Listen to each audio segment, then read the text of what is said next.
Hello everyone, welcome to my channel Accounts Mate. Myself Ashu Tyagi and today I am going to cover a topic of P&L appropriation for class 12.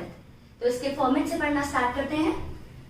P&L appropriation account for the year ended बनता है year and पर। और ये P&L appropriation exactly है क्या? Profit और loss को appropriate करने वाला अकाउंट। एप्रोप्रिएशन मीन्स बांटने वाला अकाउंट। जब भी आप अपने 11th क्लास में आपने ट्रेडिंग और P&L अकाउंट बनाया था, P&L अकाउंट के बाद आपके पास आता था नेट प्रॉफिट। तो जो नेट प्रॉफिट होता था तो 11th क्लास की जो अकाउंटिंग थी उसमें बेसिकली हमने सोल प्रोप्राइटर्स के अकाउंट किए थे। इंडिविजुअल एक पर्सन जो बिजनेस कंटिन्यू करता था, तो जो भी प्रॉफिट था वो सोलली उसी पर्सन से बिलोंग करता था। तो बिजनेसमैन की कैपिटल में आप इस प्रॉफिट को ऐड कर देते थे। अब आप आ गए हैं 12th क्लास में, जहां हम बात कर रहे हैं पार्टनरशिप की। तो पार्टनरशिप में जो प्रॉफिट है वो अब डिस्ट्रीब्यूट होगा अमंग इट्स पार्टनर। तो इसीलिए आपको प्रॉफिट से आगे, मतलब आप जीपी निकालते थे, जीपी के बाद आप एनपी निकालते थे, एनपी के बाद का प्रोसीजर है ये बेसिकली। ठीक, तो P&L एप्रोप्रिएशन क्या है? P&L appropriation is an extended part of P&L account which shows how profit distributed among it's partner. तो P&L एप्रोप्रिएशन P&L अकाउंट का वो एक्सटेंडेड पार्ट है जो ये बताएगा कि पार्टनर्स में आप प्रॉफिट कैसे डिस्ट्रीब्यूट करेंगे। तो एक चीज इसको बनाते टाइम जो हमें ध्यान रखनी है वो ये है कि ये फर्म के पॉइंट से बनेगा। ठीक, बिजनेस के पॉइंट से, फर्म के पॉइंट से बनेगा। ठीक, बिजनेस के या पार्टनरशिप फर्म के जितने भी एक्सपेंस होंगे वो होंगे डेबिट, और जितनी भी इनकम होंगी वो होंगी credit, but related with partners only. Partners से रिलेटेड ही आएंगी। ठीक, तो वन बाय वन डिस्कस करते हैं। सबसे पहले आएगा आपका बाय P&L अकाउंट। इससे P&L एप्रोप्रिएशन स्टार्ट होगा। Net profit subject to appropriation से क्या मतलब है? मतलब ऐसा प्रॉफिट जो बांटने के लिए अब रेडी है। मतलब आपके प्रॉफिट में आपको मेक श्योर करना होगा कि 3 चीजें स्पेसिफिकली एक्सक्लूडेड हो। वो 3 चीजें क्या क्या हैं? मैनेजर्स कमीशन, पार्टनर्स रेंट और पार्टनर्स इंटरेस्ट ऑन लोन।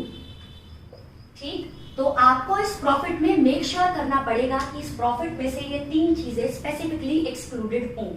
अगर इस प्रॉफिट में से ये 3 चीजें माइनस नहीं है तो आपको पहले उन्हें माइनस करना है, उसके बाद आपका क्वेश्चन स्टार्ट होगा फॉर एप्रोप्रिएशन। करेक्ट, वो 3 चीजें क्या क्या है? मैनेजर की कमीशन, पार्टनर का rent, partners interest on loan. क्योंकि इन तीनों चीजों को आप क्या कहते हो? चार्ज। चार्ज से मेरा मतलब क्या है? चाहे प्रॉफिट है चाहे प्रॉफिट नहीं है, ये एक्सपेंस आपको प्रोवाइड करना ही पड़ेगा। करेक्ट, तो आपका प्रॉफिट एंड लॉस आप लिख रहे हो, लिखते टाइम आपको क्या मेक श्योर करना है कि मैनेजर की commission, partners rent, partners interest on loan यहां से डिडक्ट हो चुका हो, तभी वो प्रॉफिट सब्जेक्ट टू एप्रोप्रिएशन होगा।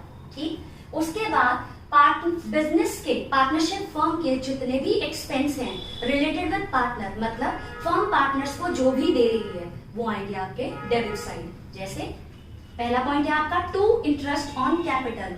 तो फर्म पार्टनर्स को उनकी कैपिटल पर इंटरेस्ट देती है, तो ये फर्म के पॉइंट से एक्सपेंस है रिलेटेड विद पार्टनर, तो ये आएगा आपका टू साइड। आप दोनों पार्टनर्स को देके कलेक्टिव अमाउंट बाहर लिख देंगे। ठीक, अगर किसी भी पार्टनर को पार्टनरशिप फर्म सैलरी दे रही है तो वो यहाँ लिखा जाएगा। अगर पार्टनर को कमीशन मिल रही है यहाँ लिखेंगे। अगर आप प्रॉफिट में से कुछ पार्ट को एप्रोप्रिएट नहीं करना चाहते, you want to kept it as a reserve, तो जो रिजर्व अकाउंट है वो भी आप यही क्रिएट करेंगे। ठीक, इसके बाद पार्टनर से फर्म को होने वाली इनकम क्रेडिट होती है, तो वो इनकम आएगी bye interest on drawings. Partner ने जो फर्म से ड्रॉइंग्स की हैं उस पर जो इंटरेस्ट चार्ज किया जा रहा है फर्म के थ्रू, वो आप बाय साइड लिखते हो, वो फर्म के पॉइंट से फर्म की इनकम। तो इंटरेस्ट ऑन ड्रॉइंग जो भी अकॉर्डिंगली पार्टनर से चार्ज किया है वो आपने कलेक्टिवली बाहर लिख दिया।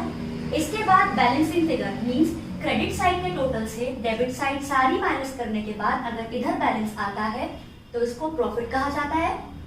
ये प्रॉफिट आप पार्टनर्स में डिस्ट्रीब्यूट करोगे according to their profit sharing ratio, according to their PSR। ठीक, और यहां मैंने टर्म यूज की कैपिटल अकाउंट और करंट अकाउंट। तो बेसिकली कैपिटल अकाउंट को प्रेजेंट करने के पार्टनरशिप फर्म में दो मेथड होते हैं, फिक्स्ड कैपिटल मेथड और fluctuating capital method. Fixed capital method में आप दो अकाउंट बनाते हो, कैपिटल और करंट, तो वहां के लिए मैंने यूज किया करंट अकाउंट। और अंडर फ्लक्चुएटिंग कैपिटल मेथड आप एक ही अकाउंट बनाते हो, दैट इज कैपिटल अकाउंट। तो जो मेरी नेक्स्ट वीडियो होगी वो मैं आपको कैपिटल अकाउंट रिलेटेड ही, उसमें आपको फिक्स्ड कैपिटल मेथड और फ्लक्चुएटिंग कैपिटल मेथड में कैसे कैपिटल अकाउंट को प्रेजेंट करते हैं, पार्टनर्स की कैपिटल कैसे शो करते हैं, मैं वही बताऊंगी। तो वहां ये टर्म आपको और अच्छे से क्लियर हो जाएगी। अभी फिलहाल के लिए आप इतना याद रख सकते हैं, अगर कैपिटल फिक्स्ड है तो मुझे वर्ड यूज करना है करंट। अगर कैपिटल का presentation under fluctuating capital method है तो मैं पार्टनर के साथ कैपिटल वर्ड लगाऊंगी। ठीक, आई होप आपको ये समझ में आ गया। क्विकली रिवाइज करते हैं कि क्या होता है PNL appropriation. PNL appropriation firm के पॉइंट से बनता है। फर्म के जितने भी एक्सपेंस है डेबिट साइड, फर्म की जितनी भी इनकम है credit side, but related with partners only. क्योंकि पीएनएल एप्रोप्रिएशन क्या है, it is an extended part of PNL account which shows how profit distributed among it's partners. ठीक, तो प्रॉफिट जो पार्टनर्स में डिस्ट्रीब्यूट हो रहा है, तो फर्म के पॉइंट से कौन कौन से एक्सपेंस है जो आप टू साइड कवर करते हो, जो आप पार्टनर्स को दे रहे हो। टू साइड आप लिखते हो इंटरेस्ट ऑन कैपिटल जो आप पार्टनर्स को दे रहे हो, पार्टनर की सैलरी, पार्टनर की कमीशन, अगर कोई प्रॉफिट आप डिस्ट्रीब्यूट नहीं करना चाहते, आप कैप्ट करना चाहते हो एज रिजर्व, तो general reserve. By side partner related जितनी भी इनकम फर्म को हो रही है, तो बाय इंटरेस्ट ऑन ड्रॉइंग, वो आप बाय साइड लिखते हो। प्रॉफिट लिखते टाइम आप मेक श्योर करते हो कि तीन आइटम स्पेसिफिकली से एक्सक्लूडेड हो, दैट इज मैनेजर की कमीशन, पार्टनर का रेंट और partners interest on loan. Maximum time ये 1-1 मार्क्स के क्वेश्चंस में आपके कवर होता है, तो इसको बहुत ध्यान से समझिए। इसके बाद बचा हुआ प्रॉफिट, अगर इधर बैलेंसिंग फिगर है, that will be termed as your profit. उस प्रॉफिट को आप डिस्ट्रीब्यूट कर देते हो इन देयर पीएसआर। तो अब एक क्वेश्चन कर लेते हैं जिससे ये फॉर्मेट और अच्छे से हमारे माइंड में सेट हो जाएगा, क्योंकि कोई भी चीज को रटने की कोई जरूरत नहीं है अकाउंट्स में। लॉजिकली रिलेट करते हुए अगर हम उसको समझेंगे तो रिटेनेबिलिटी अपने आप बढ़ जाएगी। तो चलिए फॉर्मेट को और अच्छे से समझ लेते हैं with the help of question. तो क्वेश्चन क्या है हमारा, A and B enters into a partnership on 1st April 2014। तो अगर A और B ने 1st April 2014 में अपना बिजनेस स्टार्ट किया, तो जो अकाउंटिंग ईयर की क्लोजर डेट होगी जिस पर हम पीएनएल एप्रोप्रिएशन बनाएंगे, दैट इज 31 मार्च 2015। तो 2015 में आप बनाएंगे अपना पीएनएल एप्रोप्रिएशन अकाउंट। आगे लिखा हुआ है with a capital of 2 lakh and 4 lakh respectively. तो पार्टनर्स की कैपिटल 2 लाख और 4 लाख है। मतलब बिजनेस के पॉइंट से आप यहाँ पर कैपिटल तो नहीं लिख सकते, यहाँ आप लिखोगे इंटरेस्ट ऑन कैपिटल। अगर आप पार्टनर्स को उस कैपिटल पर इंटरेस्ट दोगे तो ये बिजनेस का एक्सपेंस है, तब ये पीएनएल एप्रोप्रिएशन में डेबिट साइड प्रेजेंट होगा, क्योंकि कैपिटल लगाना कोई खर्चा नहीं है। बिजनेस के पार्ट से आप एक्सपेंस और इनकम को कवर कर रहे हैं। ठीक, तो अभी आईओसी के बारे में कुछ बोला नहीं, मतलब इंटरेस्ट ऑन कैपिटल। तो अभी इस 2 लाख और 4 लाख का मुझे अभी कुछ नहीं करना। आगे क्या बना हुआ है, a advance loan of ₹5 lakh on 1 October 2014। मतलब जब भी आप नेट प्रॉफिट लिखोगे तो नेट प्रॉफिट में से आपको माइनस करना पड़ेगा इंटरेस्ट ऑन एस लोन, और लोन उसने कितना दिया है, 5 लाख रुपीस का, 5 लाख रुपए का लोन दिया है। उसको कितना, कब उसने दिया है, 1 अक्टूबर। 1 अक्टूबर से इमीडिएटली अकाउंटिंग ईयर की क्लोजर डेट दैट इज 31 मार्च तक का आपको इंटरेस्ट देना पड़ेगा ए को।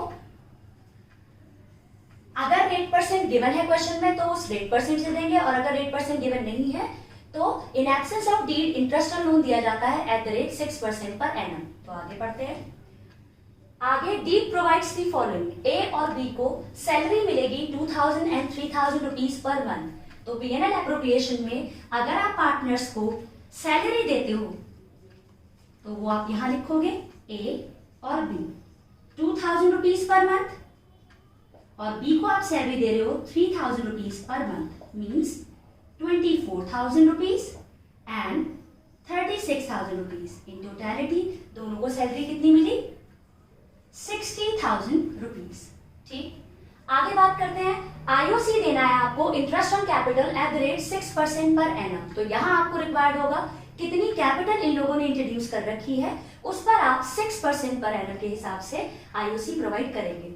तो ए की कैपिटल कितनी थी, 2 लाख, और बी की कैपिटल कितनी थी, 4 लाख, तो 2 लाख की कैपिटल और 4 लाख की कैपिटल पर आप पूरे साल के हिसाब से 6% देंगे इंटरेस्ट, तो ये कितना आएगा 12,000 रुपीज एंड 24,000 रुपीज, तो इन टोटलिटी ये कितना हो गया 36,000 रुपीज। ठीक, ये कैलकुलेशन सिर्फ आपको मैं लिख कर दिखा रही हूँ, आप चाहें तो इसे वर्किंग नोट्स में लिख सकते हैं और आप डायरेक्टली यहाँ 12 और 24,000 और बाहर 36,000 लिखें। ठीक, आगे बोल रखा है इंटरेस्ट ऑन लोन का रेट आप देंगे as per D 12% per annum, तो 5 लाख पर 12% के रेट से from October to March 6 month के लिए आप इंटरेस्ट देने वाले हैं ए को, वो कितना आता है आपका 30,000 रुपीज। ठीक, आगे बोल रखा है ए ने ड्रॉ किए 5,000 रुपीज पर मंथ और बी ने ड्रॉ किए 4,000 rupees per month. Again drawings partner ने की, ये बिजनेस के लिए कोई खर्चा नहीं है, कोई इनकम नहीं है। अगर इस ड्रॉइंग पे फर्म इंटरेस्ट चार्ज करता तो इंटरेस्ट ऑन ड्रॉइंग यहाँ लिखा जाता और वो बिजनेस की इनकम ट्रीट की जाती। करेक्ट, तो अभी फिलहाल सिर्फ ड्रॉइंग्स गिवन है तो इनको हमें कहीं नहीं लिखना। अब आपको लास्ट में लिखा हुआ है कि आपने प्रॉफिट अर्न करा ड्यूरिंग द ईयर 5,30,000, तो आप इसको लिख लीजिए। आपका प्रॉफिट 5,30,000 हो गया। 5,30,000 में आप 30,000 सबसे पहले माइनस करेंगे, क्यों? क्योंकि प्रॉफिट में से आपको 3 चीजें मेक श्योर करनी होती है कि वो माइनस हो। वो 3 चीजें क्या क्या है? Interest on partners loan, managers commission and partners rent. तो मैनेजर्स कमीशन और रेंट नहीं था, लोन था, आपने लोन को माइनस कर दिया और आप बाहर लिखेंगे 5 लाख। यही वो प्रॉफिट है that is subjected for appropriation, जो प्रॉफिट अब आप पार्टनर्स में डिस्ट्रीब्यूट करेंगे। ठीक, तो अब इस साइड है 5 लाख और इधर 36 एंड 60, तो अब टोटलिंग करते हैं। जिस साइड का टोटल ज्यादा वही आपको दोनों साइड लिखना होता है फॉर द बैलेंसिंग। इस साइड टोटल 5 लाख और इधर भी टोटल आपका 5 लाख ही लिखा जाएगा। अब 5 लाख में से आपको माइनस आउट करना है 60,000 and 36,000, so it will be 4,04,000 rupees. ठीक, ये क्योंकि इधर आया, अगर आपका बैलेंसिंग फिगर इधर आती है तो इसको टर्म किया जाता है प्रॉफिट, और ये प्रॉफिट अब आपको क्या करना है? ट्रांसफर करना है